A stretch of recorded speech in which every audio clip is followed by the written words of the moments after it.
La paracha de Korah que nous allons lire cette semaine, qui reste un grand énigme à comprendre. Et si la Torah a reflété tout ce fait de manière aussi détaillée, c'est pour qu'on en tire une leçon.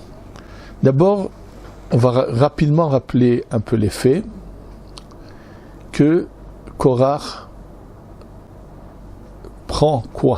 il se prend lui-même. On va expliquer ce qu'il a voulu, qu'est-ce qui s'est passé dans sa tête à ce monsieur-là qui était un si grand personnage au départ. Et d'autres personnages, et parmi eux 250, c'est-à-dire parmi les 250 les plus érudits de cette époque du peuple d'Israël. Et bien sûr, ils ont à redire sur Moshe de quel droit tu as nommé ton frère Aaron comme Kohen Gadol. D'abord, c'est faux, puisque Moshe Rabbeinu n'a jamais rien fait sans avoir reçu l'ordre d'Akadosh Baruch Hu. Et comme commence ce dialogue et Korah va d'une manière vraiment, il dépasse les limites. Finalement, on sait que se passe quelque chose de terrible. La terre va s'ouvrir et Korah, sa femme, Datan va Aviram, leurs femmes et leurs enfants sont engloutis. Quand je parle de Korah, je ne parle pas de ses enfants parce que c'est marqué Ubnei Korah, mais tous les enfants de Korah ont eu la clairvoyance d'ouvrir les yeux et de comprendre finalement que leur père n'était pas dans la vérité. Ils ont eu le courage de se séparer des opinions de leur père et respecter Moshe Rabbeinu. C'est ce qui les a sauvés au moment où la terre engloutit Korah, sa femme, et les familles de Datan et Aviram. Ça ne s'arrête pas là, mais après cet engloutissement, les 250 princes qui sont de la tribu de Réhouven vont continuer à tous prétendre au titre de Kohen Gadol. C'est-à-dire que la tribu de Réhouven, il y a là 250 personnages qui ont beaucoup étudié et qui continuent ce combat.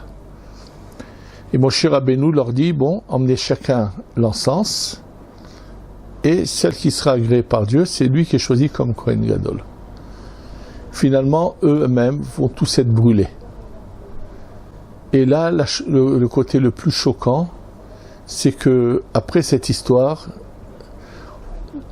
la masse va venir se soulever contre Moshe et Aaron. C'est vous qui avez tué les 250.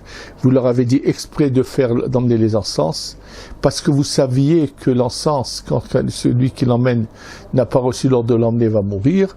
Donc c'est vous qui avez monté cette combine pour tuer ces 250. À la suite de quoi, il se passe un événement terrible, c'est que tout d'un coup, Dieu donne l'ordre d'exterminer tous ces gens-là. Et voilà que l'ange de la mort arrive et commence à tuer, on voit les gens tomber les uns après les autres. Et dès que Moshe le sait, il donne l'ordre à Aaron Cohen, prend les Kétoret. Subitement, ça va être l'inverse. Les Kétoret, celles qui vont sauver le peuple. Bon, Aaron est surpris, il dit, je ne comprends pas, les Kétoret, je les ai faites ce matin, mais je refais des Kétoret maintenant. Et en dehors, finalement, Moshe Rabbeinu lui explique, il lui dit, va d'abord faire, je t'expliquerai ensuite, il lui explique après. Et lorsque Aaron se dépêche d'aller où il voit les gens tomber, il se dépêche d'aller devant les gens qui tombent, et hop, où il passe, ça s'arrête. C'est-à-dire, c'est comme si on voyait les gens tomber, les uns après les autres. Et en quelques instants, 14 700 personnes sont mortes. 14 700 personnes en quelques instants.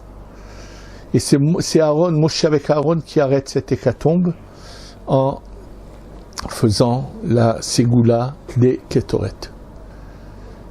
Alors bien sûr, c'est un sujet qui est triste et douloureux, mais dont il faut parler, parce que malheureusement, quand je vous ai dit précédemment, Ubnei Korah Lometu, qui veut dire que les enfants de Korah ne sont pas morts, donc ça veut dire qu'eux n'ont pas suivi leur père, et donc ils sont restés en vie.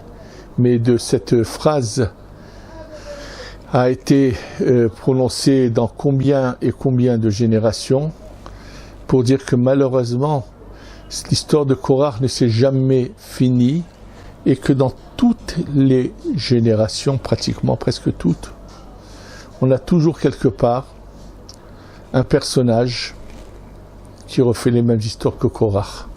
Alors pour comprendre un peu l'histoire, on va d'abord revenir sur le fait même, comment se fait-il, qu'est-ce qui s'est passé dans la tête de ce personnage qui s'appelait Korach, qui était un très grand, qui venait de la tribu de Lévi, qui venait de vraiment, il y a toute, qui est son père, son grand-père, il fait partie vraiment d'une élite.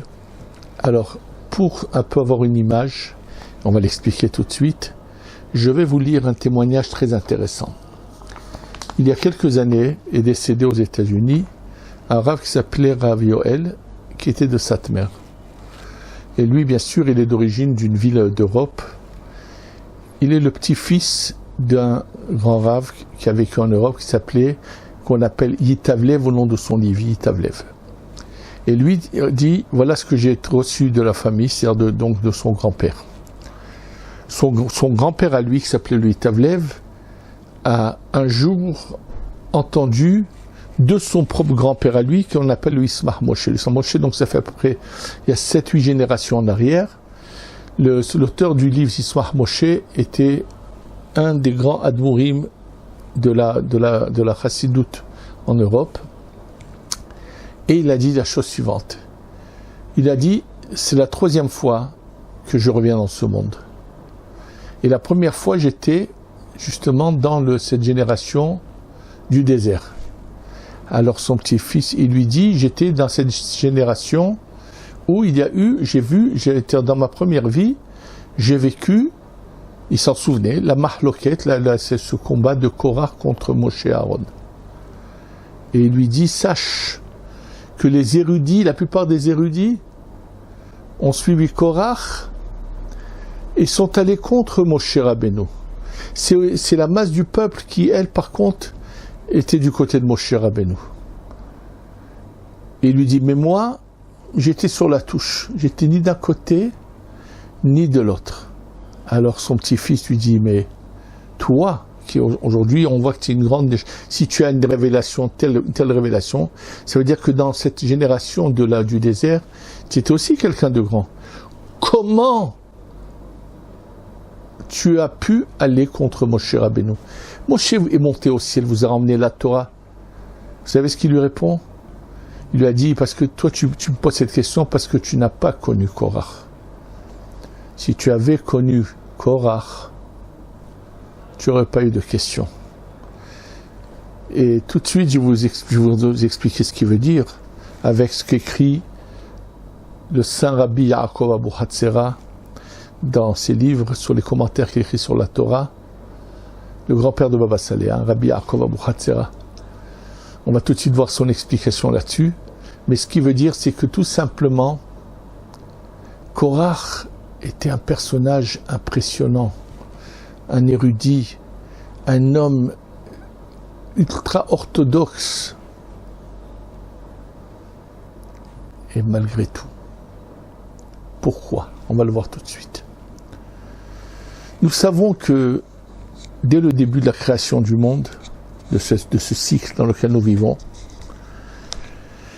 la plupart d'entre nous, la quasi-majorité du peuple d'Israël, sont ou de Caïn ou de Hevel. Oui. Et déjà à ce moment-là, a démarré un très gros problème. Le problème qui a démarré à ce moment-là, c'est que Caïn a une intercalation avec son frère et va donc tuer Hevel. On le sait, mais on n'a jamais compris peut-être qu'on est devant deux personnages qui peuvent parler à Dieu. Donc qui sont d'un niveau dont on n'a pas du tout la moindre idée. Et pourtant, ce même Caïn, qui est si grand d'un certain côté, peut également devenir un assassin. En tous les cas, comme je vous l'ai déjà dit, Hevel n'est tué que parce qu'il a fait une faute dont on ne connaît pas exactement son origine. Elle est cachée dans les paroles du Harizal. On sait juste qu'il a touché à ce qu'on appelle la marshava, la chokhma, mais on ne sait pas ce qu'a fait Hevel. Et il était donc passible de mort. Et le Harizal dit, sache que si Hevel n'était pas passible de mort, jamais Caïn aurait pu l'assassiner, le tuer. Donc, il s'est passé quelque chose. Ça ne rend pas pour autant Caïn, ça ne le blanchit pas du tout. Il va rester la tête des assassins. Malheureusement, aussi bien lui que Hevel ont une réparation à faire. Hevel a la chance d'être en grande partie bien réparé grâce à Moshe, à Aaron. Moshe est le Gilgul de Hevel et répare Hevel. Maintenant, dans l'origine des choses, Caïn est le Bechor, Caïn est l'aîné. Celui qui aurait dû normalement, à qui est incombé la réparation de Caïn au départ, ça c'est le Rabbi Yaakov Bouchak qui ramène au nom du Harizal, c'était la tribu c'était Réhouven, le fils de Yaakov. Réhouven, étant donné qu'il était l'aîné, il avait l'opportunité et tout ce qu'il fallait pour faire la réparation de Caïn. Et malheureusement, il n'a pas accompli cette mission. Il a raté l'opportunité de le faire. Et c'est ce que lui dit d'ailleurs son père. Yeter Se'ed Yeter Az. Et là-bas, Yeter s'agit de Yitro. Il lui fait une allusion, toi tu n'as pas su réparer Caïn. Le début de la réparation de Caïn va se faire par Yitro. Mais qui, en réalité, pouvait le faire à ce moment-là? C'était Korach. Korach, jusqu'à cet instant, où il se prend pour quelqu'un, Vaïkar, il s'est pris lui-même. On dit en français, il s'est pris au sérieux. C'est exactement dans ce sens-là, Vaïkar Korach. Il était au courant que lui, c'est celui qui doit réparer Caïn. Moshe a réparé Hevel. Donc, il a dit, bon, c'est vrai, Moshe a ramené la Torah, Moshe a fait ce qu'il fallait, il a réparé Hevel, maintenant c'est à mon tour d'agir. Or, moi je suis la réincarnation, le Gilgul de Caïn qui est l'aîné, donc c'est à moi maintenant à diriger. Et qui il va chercher? La tribu de Réhouven. Vous êtes aussi concernés. Maintenant, nous, on a une mission à remplir, la réparation de Caïn, et nous, on est plus grands que Moshe et Aaron. C'est ça, dans cet esprit qu'il va. Et à ce moment-là, au moment où il se prend au sérieux, le bon de Caïn le quitte, et le mauvais de Caïn rentre en lui. Je vous l'ai déjà dit, que le mauvais de Caïn va être un aboutissement terrible, horrible. Malheureusement, le mal de Caïn va aller chez cet Égyptien qui viole une femme juive, duquel va naître celui qui va profaner des malédictions contre le ciel. Et finalement, cette Zohama, toute cette pourriture qui passe de génération, va arriver dans un autre enfant qui est fait le soir de Kippour entre un Romain et une femme juive. Cette femme juive s'appelle Myriam, et c'est cette Aroura, cette maudite Myriam, qui a fait naître ce bâtard de celui qu'elle a appelé Yisho, qui a été ensuite celui qu'ils ont désigné comme le Christ, et qui a fait naître un empire d'assassinat, de cruauté et de mal, et les plus grands antisémites qui ont combattu le peuple d'Israël dans toutes les générations. C'est malheureusement tous les résidus les plus pourris, les plus mauvais de Caïn, voilà où ils sont atterris finalement. Le bon de Caïn arrive très très haut. Il va y avoir dans l'histoire. C'était ça l'erreur de Korach. Il voit que sort de lui Shmuel Hanavi, le prophète Shmuel. Ah, s'il sort de lui le prophète Shmuel, qui est l'équivalent de Moshe et Aaron, alors lui, Korach, ça y est, il est arrivé son moment où c'est lui qui doit donner son opinion, c'est lui qui connaît l'opinion de Dieu, et il va se présenter en super religieux qui va à l'encontre de Moshe Rabbeinu. Et comme je vous l'ai déjà dit dans d'autres cours des années précédentes, il va en disant « Moshe, qu'est-ce que tu fais à ce peuple ? Tu as emmené le Erev Rav qui a fait du mal. » Malheureusement, l'histoire ne s'est jamais finie, elle se répète.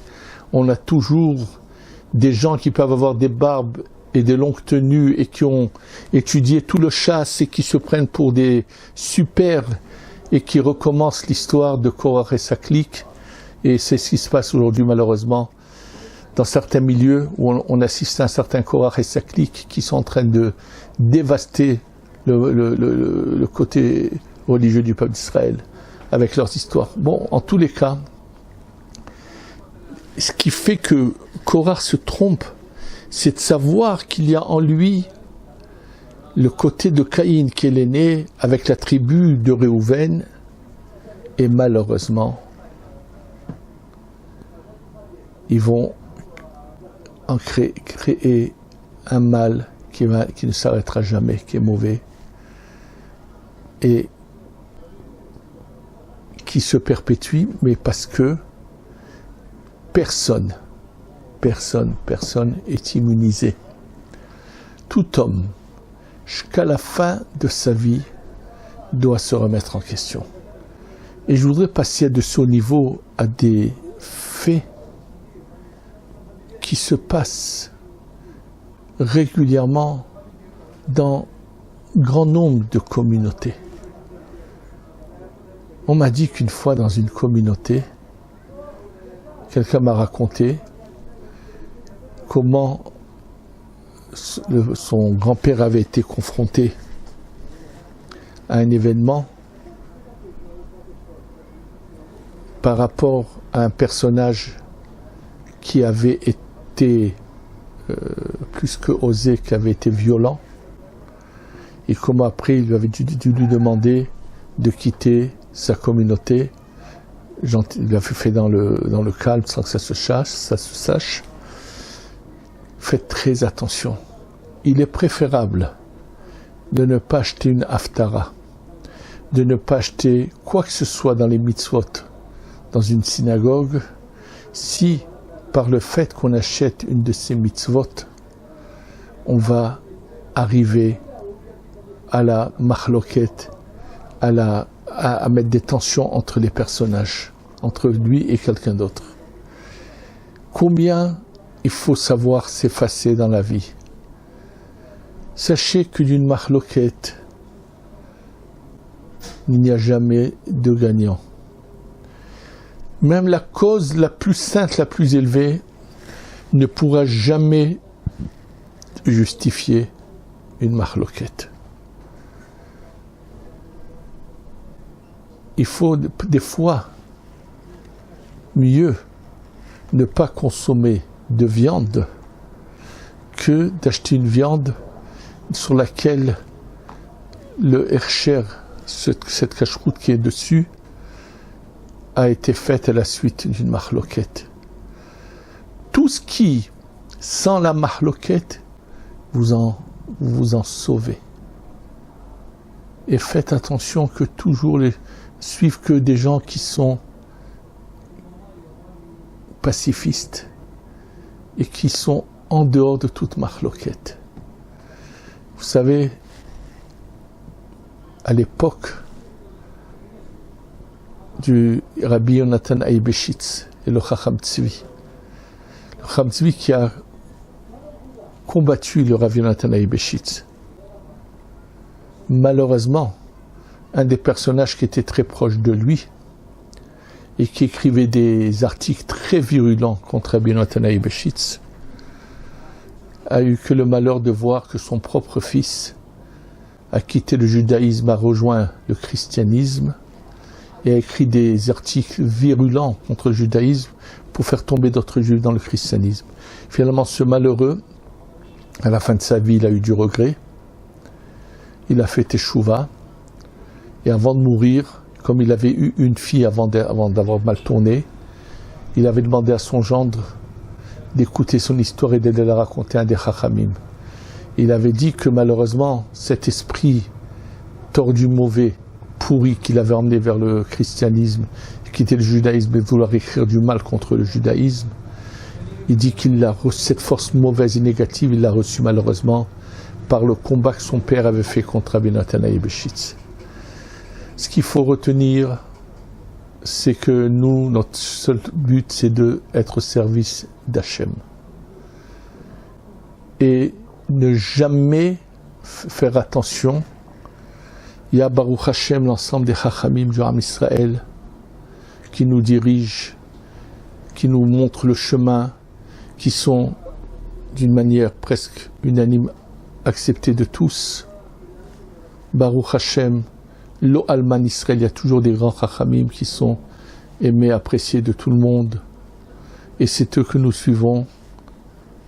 Si je parle de Rav Chaim Kanievski, de Rav Steinman, de Rav Yitzhak Yosef, d'autres grands Chachamim, Baruch Hashem, on a Baruch Hashem de bons Chachamim qui sont pacifistes, qui sont en train de nous éclairer.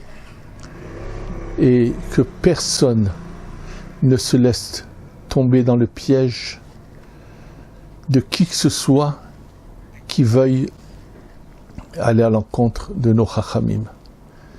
Et notre but est de ne jamais tomber dans ce piège toute notre vie, de savoir que soit dans sa maison, éviter la marloquette, l'éviter dans sa communauté, dans sa famille, et si on a des gens belliqueux dans la famille, on prend des distances, mais être en dehors des marloquettes.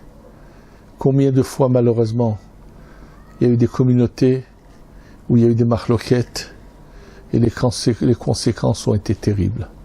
Qu'Hachem nous protège et nous préserve et qu'on sache toujours choisir la voie authentique du Emet.